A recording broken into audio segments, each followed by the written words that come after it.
Hi, everyone. Thanks for coming for this session. I know the attendance is very low, but we can understand many sessions are going at the same time. But let's enjoy it. Let's have a conversation. So what I'm going to cover today is basically, as you see, a concept called network slicing. That'll become more relevant and more important in the context of 5G networks. So I'm going to cover some business aspects as well as some technical aspects, followed by some operator challenges, also what's happening in the industry. So it's all come together. If you have more questions, I want to have some deep dive conversation. Ericsson has a booth, P1. As soon as you enter the hall, that's the first booth. So we have two demos. The first one is network slicing for 5G networks, exactly the same name. The second one is NFE and SDN analytics. So both I'll be there. Some of our experts also will be there. We can have a lot of conversation there. So you're please more than welcome there.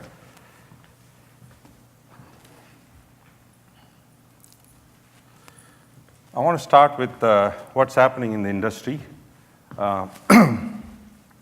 You could see the pace of change that's taken place, that will take place. It took nearly about 100 years to connect a billion places or a billion phones, basically a fixed network. Then it took just merely 5 years to connect 5 billion devices, predominantly mobile phones. We also expect by 2020, there will be about 26 billion connected devices, basically Internet of Things, connecting cars, the transport industry, all sorts of things, what we call Internet of Things. We also well on the way towards our original vision of 50 billion connected devices. So what I'm saying is you can see the landscape, what's happening, right? So people to people, things to things, people to things will be communicating, all of us. So that'll have an impact on the network. We'll see how it is and how the network slicing will play a role. Before I go further, I'm sure many of you probably already aware what is 5G, but I also want to chat a little bit about it, including myself a few years back, and many of us thought, what is 5G? Okay, we thought 5G, okay, 5G is upgrade of 4G. You have the radio technology, I go to 5G, maybe some extra spectrum, extra bandwidth, more 1 GB download speed, whatever, right? But 5G is not that alone. It's partially right, that concept, but 5G is much more than that. It includes access, the exact definition access, the transport, and the cloud. So the whole enchilada is 5G. The important thing in 5G compared to 4G, in 5G, the network will be, in a way, it can deliver services for the new industries, what we call network society or many vertical industries. There are a lot of business opportunities for the operator this will create. The most importantly, there will be impacts on the network. That's what I'm going to cover. How can you deliver the services using the current network? For example, as I told, new business opportunities. Also the key part, to deliver new services, the new business opportunities, the network must be very agile. Not only the network, the 5G also includes how do you transform your OSS, BSS system. That's very critical. Many operators tell me, okay, it is great. I will transform, I will make my network SDN enabled. I'll make my NFE transformation pretty good. I'll take my mobile core to the cloud, but I have still legacy OSS, BSS system. So you cannot deliver faster time to market if you have a legacy OSS, BSS system. That should be nimble, should be also agile. So it's a business processes and the technical process, so operational processes should work together to deliver that. That's what the 5G is. So it's enabling industry and society transformation. The next is, I just explained what is 5G. I also want to touch upon challenges, right, in 5G. So what are the critical challenges in 5G? As I just explained, complex services, right? There could be many challenges. I just named like top 3. For example, take services, right? You want to deliver services to certain industry, vertical sector, car industry or a transport industry, maybe a nuclear industry. The latency may be very critical, very low latency for certain industry. It's a must. Some industry wants to have a very high security, so that's also another thing. Then some industry needs very high bandwidth, sudden, dynamic scale. You just need to have a high scalable network, and then you can shrink it down. So there are different requirements in these complex services. I have one slide where I'll talk about few services. The next one is agility. So I explained that right at the beginning. So agility comes not only your network. Okay, you make an SDN, make the network SDN enabled. That gives programmability, service abstraction, all of that, and the agility. But what about OSS BSS? So if I place an order, my OSS BSS system takes the order. From there, designing the service for the new industry, as well as connected to the billing system, and then delivering the services, making fulfillment, activate the service. All of this has to be part of the time to market should be very, very fast. Maybe 15 minutes I want to deliver a service. In 10 minutes, not 3, 4 months or 6 months to design, activate, and deliver the services. So agility is that, very important in a new industry, in part of the 5G. Obviously, we want to deliver all of that at a minimum cost as possible. Always there is a cost constraint. So these are the challenges for the operators, or for any industry is going to be part of this journey. To deliver that, to meet those challenges, the networks ought to be enabled, should be highly automated, highly programmable, modular in nature, and also finally the network slices. We talk about this whole presentation is about that. So I'll cover that a little bit more. Here's an interesting thing. I always like this slide. From the developer community, from the technical people, we always want to get into the nitty-gritty of the details from the code and everything. But end of the day, it's a business value. We all want to make money. So that's the key part. End of the day, that's what it is. Here is an example. What I want to say is, it's not future. It's already there. So network function virtualization journey has already started, right? These are the real examples working in different vertical industry. Different operators are providing these services. Take at the bottom right-hand corner, what do you see there? You see some guy with some little plants there. It's basically a German wine industry. So this guy is touching actual sensor. So the storyline there is, this company came to by the way, the industry also will be a little bit different. In this case, there is a company, Internet of Things company called myOmega. So he's the one as a prime integrator, actually collaborating with other vendors. Ericsson is one of them. There's an operator and that company together to deliver services. You see, there's a lot of collaboration will take place, not just the operator delivering services alone. So in this case, Ericsson has provided, basically what it is they place that wine industry, that wine company wants to have, there are a lot of waste. They want to produce the best wine possible at a low cost, as well as cheaper prices. Sorry, low cost and also environmentally friendly. So what they have done is they have placed sensors at a precise locations. That's all designed by this company. And then what the sensor does is it collects the air temperature, humidity, then the soil temperature, soil humidity, and also the solar intensity. All of this information is fed through the telecom network, goes to the cloud, and there's an analytics system in the cloud that actually correlates and analyzes the data. There's the machine learning, and then provides the winemaker exact time to harvest the grapes. So that means he will save money. Grapes are at the best quality at that point in time, and also less waste, environmentally friendly.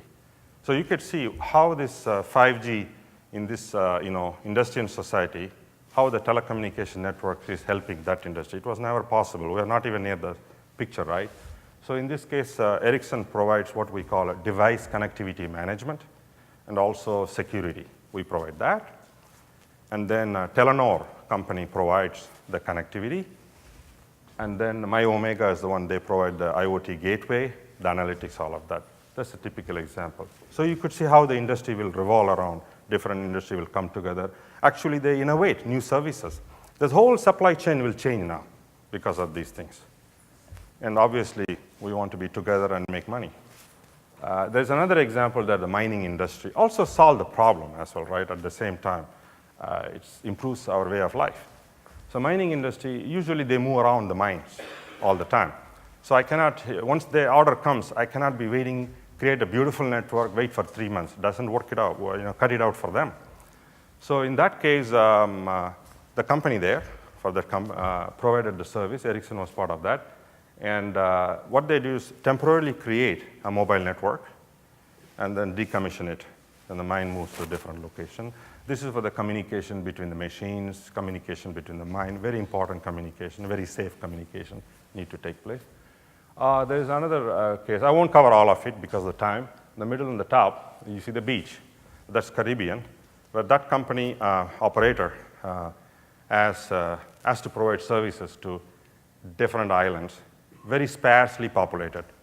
I cannot be installing $2, $3 million, $10 million mobile core and network for the 100 people, for example. So they asked us to have the mobile core, what we call EPC, in a box. That's the whole mobile core, enhanced packet EPC. So we provided that. So it's part of the network slicing. So I'm just showing an examples, real-life examples of what's happening. Okay. So we talked about the business. Now let's get into the little bit details. So to provide such a wide variety of use cases that I just mentioned, also future use cases, the network slicing will come into play. We have the current network. So we have to logically, the physical network has to be logically divided to deliver the services. One network, but multiple industries, right? We have seen the logical separation of the network. If you work in IP world, virtual VPN is a logical separation of the network. But here, under the context of 5G, we're talking a totally new level of the separation of the network slice. It's totally new level than we're just talking about virtual VPN service, for example. Here, your whole network, your access, the transport, the core network, everything is logically separated, by the way, including the OSS BSS system. If I'm a service provider, the expectation from me to the vertical industry, they want the whole thing as a slice, including OSS BSS. That's it.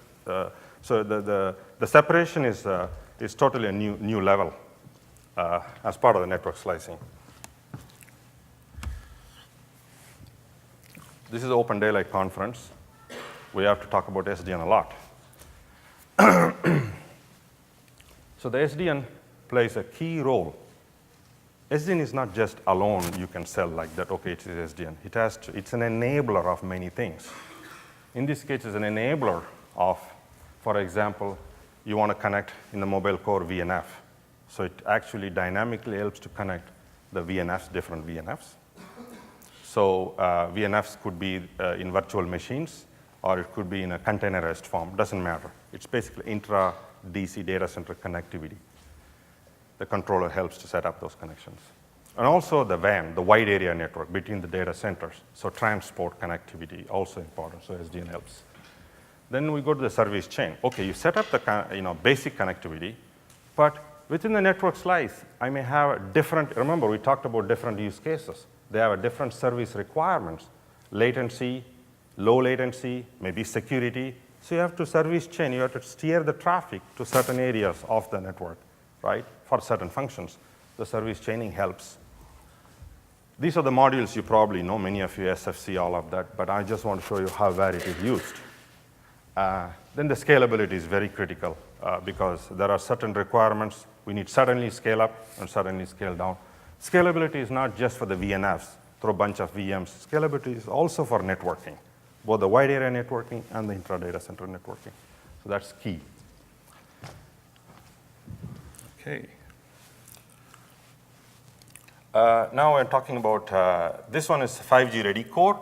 Here we talked about, I talked about SDN. Now, to have the network slicing for 5G, there are several steps. First of all, the networks needs to be, the VNF needs to be virtualized. The network needs to be SDN enabled. And also what I call distributed cloud. Some of the functions, depending on the use case, operator policies, they will go to the central data center. Sometimes you have to take some of your virtual functions very close to the user, end user in a distributed data center. So all these things will happen. And finally, it's network slicing, right? But to do the lifecycle management, creation and management of network slicing, you need the top layer more than ever. That's management, orchestration, analytics, and policy and control, right? You need that layer. Okay. Here, basically, I'm talking about end-to-end proposition. Here you have the physical resources, and then out of that, we'll make logical resources. Then you have also sort of network resources. As I told you, the OSS, BSS itself are network resources here, bunch of network function, access, transport, and cloud. Now we'll use the business layer and network governance layer will actually create and manage the network slice itself. So we'll talk about it a little bit. I'll just speed up a little bit due to time. But to understand the concept of network slice, this is a good slide to understand. I want to spend a little bit of time on this. The next generation mobile network has explained certain set of terms that will be very helpful to know what is network slicing. The middle layer is the network slice itself. So that network slice is created to deliver services for one company, right? Like we talked about the wine industry. That network slice will consist of a bunch of network function, logical resources, physical resources. That's the network slice. As you see here, you have many network slices. But important to note here, each network slice is associated, connected with a service instance, many of that. But sometimes one network slice also delivers services to two different services, could be two different companies. That multiplication or multiplexing of two services into one network slice or not, that's really an operator's policy decision. Maybe they can start with multiplex, two services for one network slice. And the traffic grows up, customer wants, demand changes, they could change that. It's all dynamically possible. That's the beauty of that. Then also we talk sub-network slice. You see the yellow one, a sub-network slice, for example, could be a virtual EPC is a sub-network. We will create many sub-networks. Now that particular sub-network can support different network slices. That's possible as well. Then obviously on the top, I talked about service instance, basically delivering services, business services to an end user or a company. Below, obviously, you have the whole network, including virtual, physical, network function, all of that. That's in a sense the logic of network slicing. This is the governance model, basically from the business, operational, delivering the network slice. The key area, two key things here, network as a service governance and also the network slice governance. The network as a service, what I call is basically a business governance. So you have your OSS, BSS billing system, right? And you basically, customer places an order to me. I design the service. What are all the critical requirements for the service? And then I define that. Also, there is a design and verification tools are needed even in that area. This is all for business processes, right? The next level is the network slice governance. This is where the actual slice, this is a very active layer. That's where the actual slice will be created. The first step is creation of the blueprint itself. The blueprint is nothing but a template that has all the ingredients, basically mobile network, virtually, everything. We can explain very well in our demo we can show the blueprint. Also, it includes how the network slice itself will be created, workflows. All of this is part of the blueprint. So a blueprint is actually to deliver say, mobile broadband service to a specific industry. That's a blueprint. Obviously, there are tools required to create that blueprint. You could see that's part of the network slice governance. Once you have the blueprint, you expose that blueprint to the business layer, right? So business layer, first of all, business layer gets the offers, meaning the offer comes from the customer. Hey, I need that. So the network as a service, governance layer, will look at the blueprint. Okay, this is the right blueprint for me to deliver this particular offer. And then it will change some parameters depending on the service request, sends back to the network slice governance layer, which will go back and execute. If you see at the bottom, that's the whole network. You have the access domain management, the whole radio access could be fixed access, You have the transport, which includes SDN as well, the whole transport network, and also the cloud, the data center, the VNFs management. So the network governance layer will talk to all of these layers to set up the whole slice. And also lifecycle management of the slice, that's critical. Cradle to grave of the service, right? So this is an interesting thing. In this new area, there are many flexibility. So you could see there are two areas. I could get a lot of flexibility out of my business layer. I also get flexibility from my network layer. So the network layer is operationally flexible. The business layer, business-wise flexible, right? Operationally, for example, I could, different features, different functions, right? I can deliver. Characteristics, low latency, high bandwidth, extremely secure, different characteristics. Distribution, distributed data center, central data center. Isolation and sharing, important. Again, security between the network slice. Connectivity, scale. These are the different operational characteristics, right? That the network governance layer provides that flexibility. Business layer, obviously, different business require different service level agreement. That's another flexibility. Billing system and different business models. So those are the two different flexibilities we get from both the layers. Okay, there's another story here, which is dynamic. So again, dynamicity is very important. So in this case, so we created a mobile broadband slice. Users are connected, it's working, but it's monitored. You know, we monitor, remember, lifecycle management of the network slice. So there are, maybe that mobile broadband slice is not delivering SLA that is intended for.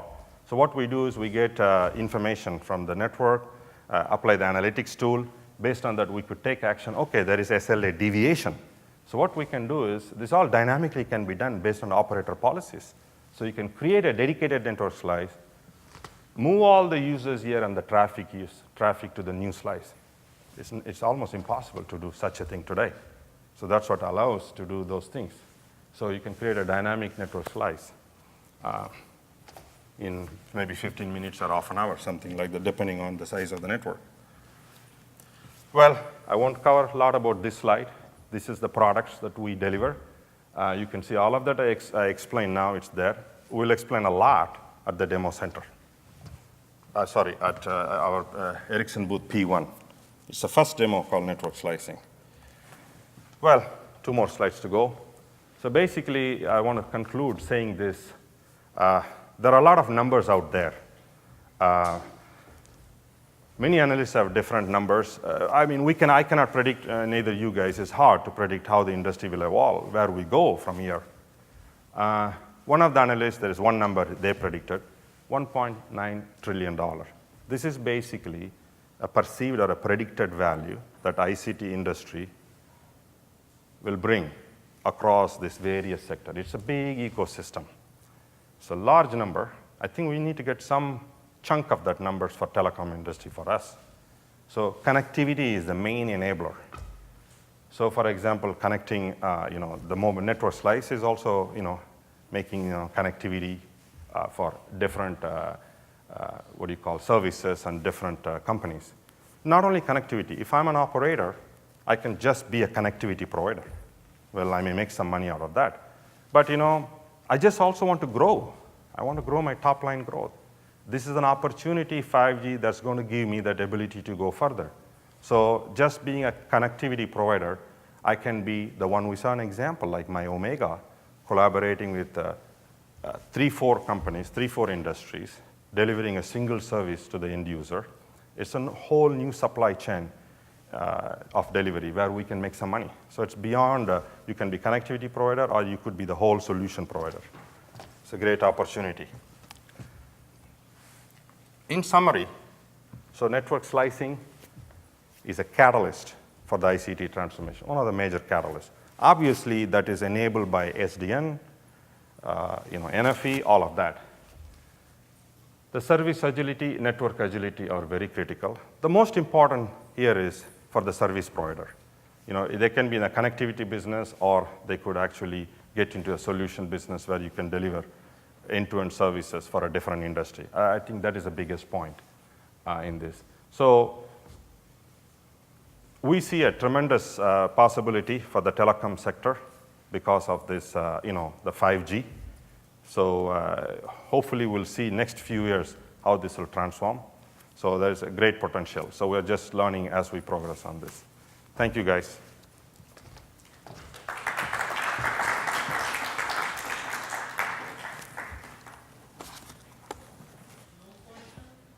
Yeah, please. I'm sorry. If I have a time, do I have a time? Okay, I'll take 1, 2, whatever. Yeah. Who's first? Okay. I was speaking first. Okay. What is the role of open source and open standard like 3GPP and some other SDO in making this happen? And are they relevant? Open source is definitely relevant.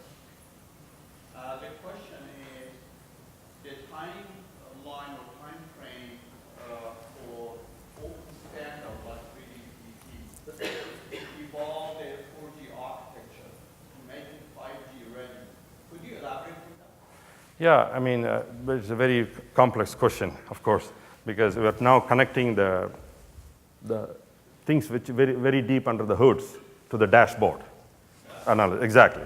So yes, obviously I was telling the different functionality. That's what we do upstream. Ericsson being a large contributor, you probably know, to the open daylight. That's what we talk to our guys. We need all of this for 5G.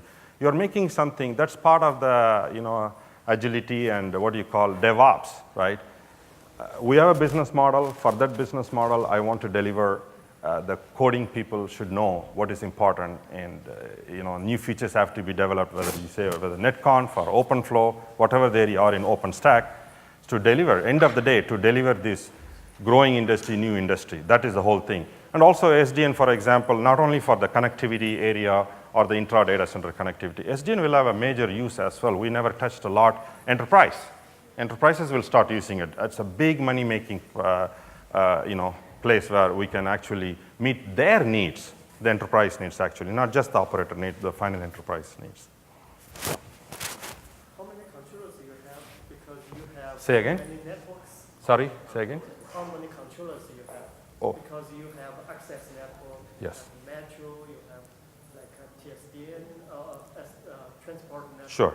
So how many controllers you have? This is the first one. Second one is you distributed this when you deploy it. If you have multiple controller, because each controller probably the network is physical network is totally different. So you distributed it to deploy it, or just centralized, just like the one. Okay, very good question. So I'll summarize it. So what you're saying, what you're asking me is there different controllers for different segments of the network, and also will you centralize the controllers? Thank you. So basically, obviously, you can have a controller. For example, take access. If you are dividing access network into a data plane and controllers, there is a controller, of course. Then also on the transport side, that's what we're talking, transport SDN, there is a controller. And then also on the cloud side, cloud networking, there is a controller on the data plane. Data plane could be FIDO, or it could be OVS, whatever, right? But to connect all the dots, that's the whole equation. That's where the orchestration comes in, whether it is a NFEO orchestration or a SDN orchestration or a cross-domain orchestration together. So that's what I talked about, orchestration end-to-end. That also includes the analytics tool as well, because you need to have a closed loop. So that's the whole equation should work together in a dynamic way, zero touch. That is what 5G expects. Okay, if there is no question, thank you, guys. I also should be worried about my other colleagues next. Hi, everyone.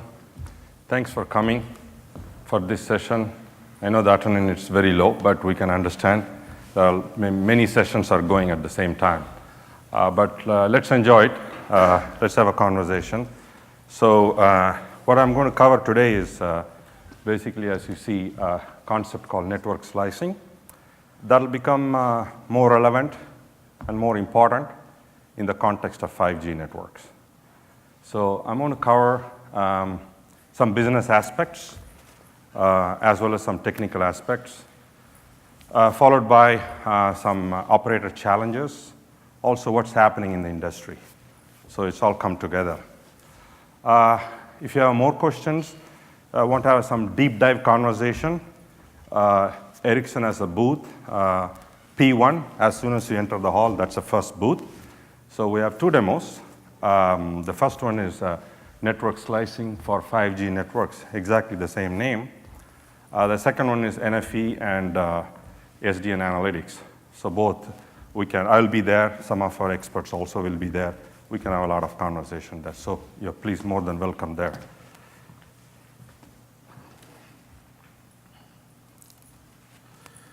I want to start with what's happening in the industry.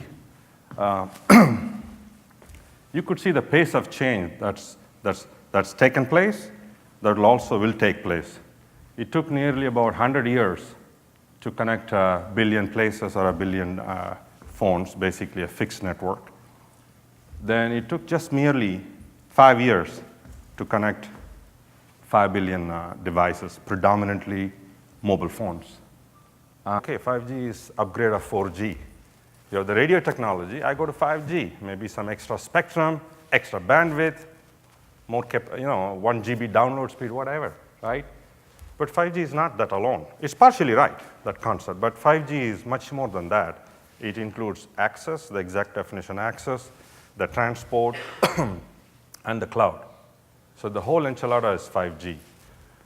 The important thing in 5G compared to 4G, in 5G, the network will be, in a way, it can deliver services for the new industries, what we call network society or many vertical industries.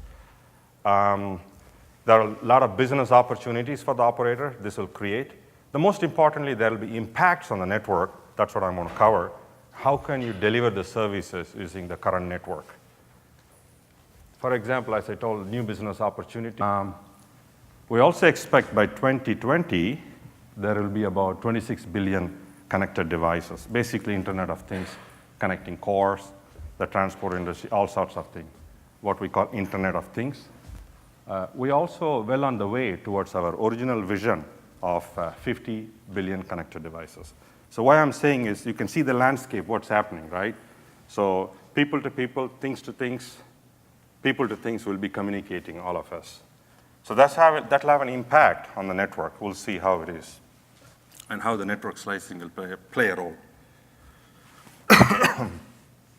Before I go further, I'm sure many of you probably already aware what is 5G, but I also want to chat a little bit about it, including myself a few years back, and many of us thought, what is 5G? Okay, we thought 5G is also the key part to deliver new services, the new business opportunities. The network must be very agile. Not only the network, the 5G also includes how do you transform your OSS BSS system. That's very critical. Many operators tell me, okay, it is great. I will transform, I will make my network SDN enabled. I'll make my NFE transformation pretty good. I'll take my mobile core to the cloud, but I have still legacy OSS BSS system. So you cannot deliver faster time to market if you have a legacy OSS BSS system. That should be nimble, should be also agile. So it's a business processes and the technical process, so operational processes should work together to deliver that. That's what the 5G is. So it's enabling industry and society transformation. The next is